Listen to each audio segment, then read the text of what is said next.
Québec, je me souviens. Tu as déjà entendu parler peut-être de cette devise et tu as pu remarquer sur toutes les plaques d'immatriculation au Québec que c'est marqué Québec, je me souviens. Une devise qui laisse quand même un certain questionnement. Fait que je te laisse ici écouter cette vidéo jusqu'à la fin pour en connaître davantage sur ce slogan, n'est-ce pas? Et si tu n'es pas encore abonné, n'oublie pas de t'abonner puis de liker pour ne rien manquer. Merci. Souviens, c'est la devise du Québec depuis 1939. Mais de quoi on se souvient exactement? Je me souviens, c'est une création d'un homme, qui est Eugène-Étienne Taché, qui est l'architecte du Parlement. C'est lui qui l'a imaginé, c'est lui qui l'a fait inscrire sur les plans.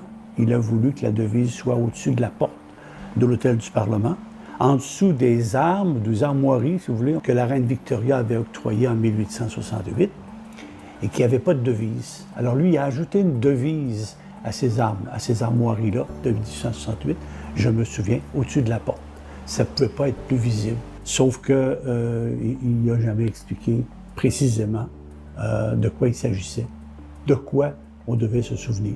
Bon, on ne sait pas vraiment ce que ça veut dire. Certains diront que ça renvoie à la conquête ou au rapport Durham ou à d'autres faits historiques marquants. On peut par contre inverser la question et se demander « Je me souviens, qu'est-ce que ça ne veut pas dire? » Et selon Gaston Deschênes, c'est ni rancunier ni revanchard. Juste au-dessus de la devise, au-dessus de la porte, on a deux statues qui sont Montcalm et Wolfe, côte à côte.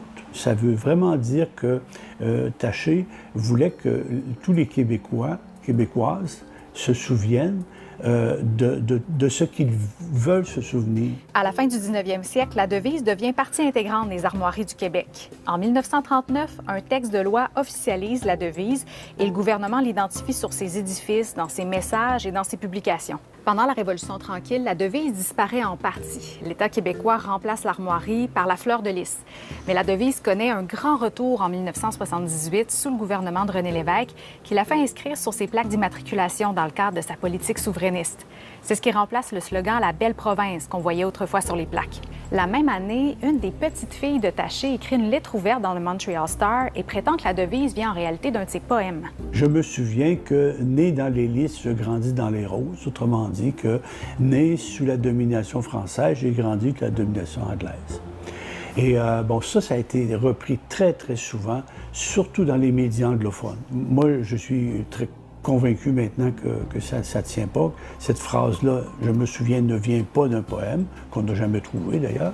En fait, on aurait plutôt amalgamé deux devises différentes créées par Taché. Je me souviens, en 1883, et Que né sous le lys, je crois sous la rose, créé une dizaine d'années plus tard et dédié à un autre monument canadien qui n'a finalement pas été construit.